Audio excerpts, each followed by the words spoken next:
He had one offer out of high school to Sacramento State where he won the Big Sky Offensive Player of the Year. He transfers, not a lot of buzz coming out. Arizona State and Kenny Dillingham believe him, and they got a superstar with Cam Skattebo, the 47-yard touchdown that sealed the deal, and a 27-19 win over 16 Utah, the favorites in the Big 12 Conference. No longer. The Arizona State Sun Devils are 5-1, and if you are a person that had the season win total over 4.5, I should say, that bet is cashed, as Kenny Dillingham said that in his post-game interview last night. But, Ben, I got to throw it to you. You're the Arizona State alum. This team, 5-1, you can just tell by watching this team, they play with so much grit, tenacity. They play in the identity of their head coach, and it's showing, and the sky's the limit for this team. Yeah, you had mentioned it. That's a really good point, Jackson. They play in the same identity of their head coach. I've mentioned this with Colorado. I've mentioned this with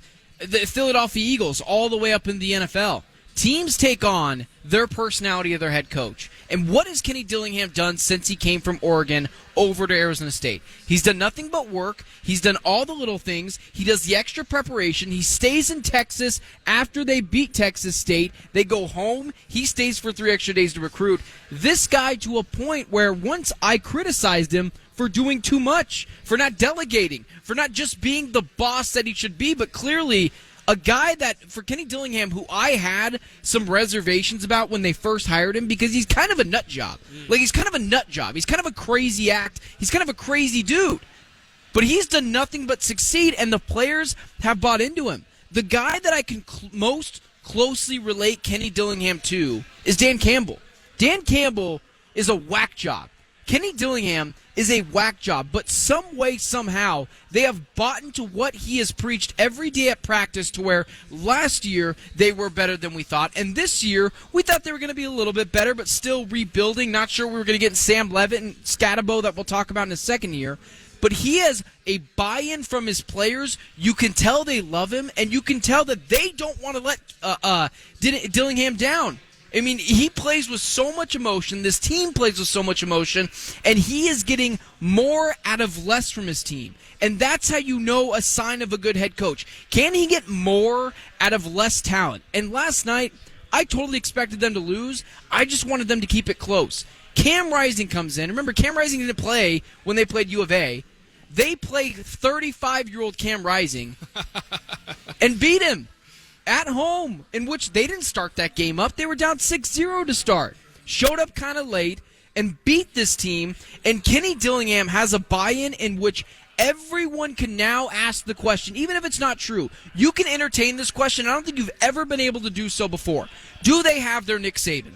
Do they have their Kalen DeBoer? Is he going to turn this organization around forever? Because Kenny Dillingham, yeah, you know, there is always the worry that Florida State could take him, or whoever, whatever big college here, Auburn, right? He is from Arizona. There is something in your mind where you could be like, maybe he stays, maybe, because he loves it here, because he loves Arizona State, because he loves Phoenix, and that's part of the buy-in here for Kenny Dillingham. So I tweeted last night, Kenny Dillingham already needs a raise. Just pay the guy again. Whatever double it. And that's where I'm at.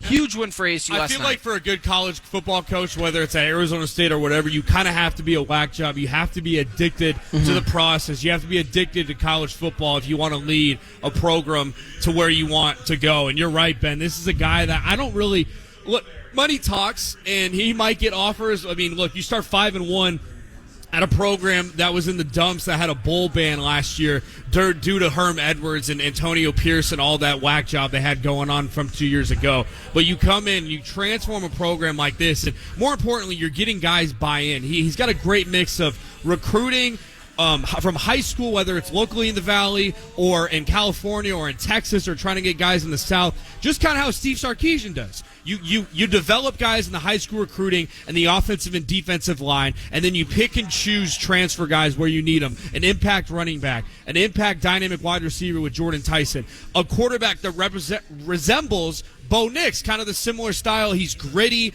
he's tough, and he got hurt in that second half. You could tell they kind of abandoned the passing game for Sam Levitt. It was the battle of injured quarterbacks and the battle between really stout, good running backs from Bernard and Skattebo. But you got to give credit to ASU, and it stinks because being a college football fan, I was rooting for ASU because in close games like this, we've seen in the past them lose this. Mm-hmm. You got to feel a little bad for Cam Rising because this guy just can't get a break. Third play of the game, he hurts his right ankle, and you go back and forth on it. If you're Kyle Whittingham, do you pull him for a true freshman that has 7 interceptions in 3 games? Like, do you kind of pull him for that to put him in there, but you can be able to throw the football and you got that kind of aspect to your passing game, your offense that you don't have for Cam Rising? Because, Ben, when you throw with that right foot, that back foot, every ball was dipping to the ankles of these wide receivers who were getting open. So Micah Bernard, I should say, stepped up in a big moment. 21 carries, 129 yards, 1 touchdown. But the biggest thing that impressed me with Arizona State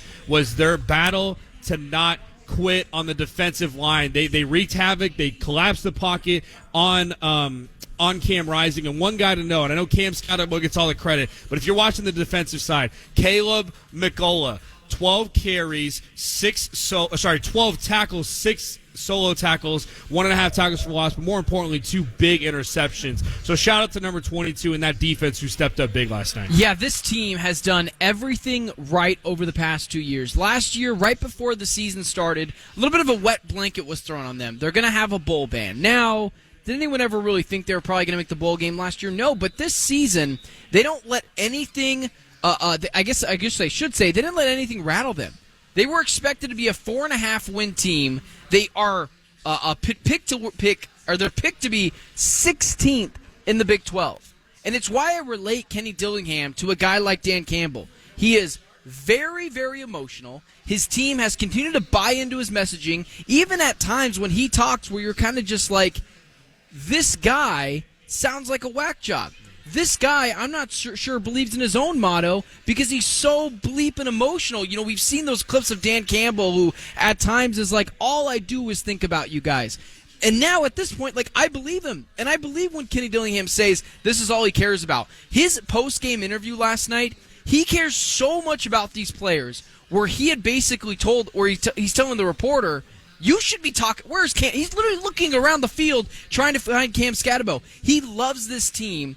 And it's such a good opportunity for fans of ASU to finally be able to ask the question for the first time ever. Like, do we have our head coach that is not just going to revive this program, but make it a powerhouse in the Big 12 for years to come? You have never been able to ask that, whether it's the Big 12 or the Pac-12, and that's such a huge thing for Kenny Dillingham to bring to the table. It's really great for ASU. I think the best part, too, is he's young, 2, he's fiery, and he's one of those guys, I compare him to Dan Lanning, where it's like, yes, you know, you kind of want people always expect him to go for the biggest job possible. And Dan Lanning, when Nick Saban retired, they kind of made that connection of, he could go to the SEC and develop a program there. Dan Lanning's like, no, I want to build something here by myself in the West Coast. You kind of get those similar vibes with Kenny Dillingham, a guy from Arizona, to your point, that he just wants to build something. He's building a culture. He's recruiting guys in state. He's recruiting guys in the portal in Texas. And you look at their schedule now.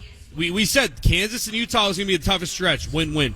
At Cincinnati, should be a good win. Should win that game, but you can't look past it. College football is a game full of trap games, season full of trap games. At Oklahoma State, UCF, at Kansas State, home against BYU, wrap up against Arizona. So for Arizona State, the highest of highs, a big win yesterday, be able to capitalize off turnovers. My one thing I'll say about Utah is you wonder 2 things. One, what would it have been like if you put your other quarterback in? And 2, They love having those long, sustained drives. That 4th down they went for, the 4th and 8, they converted no points. You just wonder how that would alter the game. But Utah's chances of making the Big 12 championship are basically done, as there's a bunch of one-loss teams and even undefeated teams at the top. But closing thoughts for you about ASU's big win, and what do you expect from them moving forward? Yeah, one thing that ASU needed was a star, whether it was at the quarterback position, that might be a rising star in Sam Levitt, or a guy like Cam Skattebo, who is the identity of this team. Tough,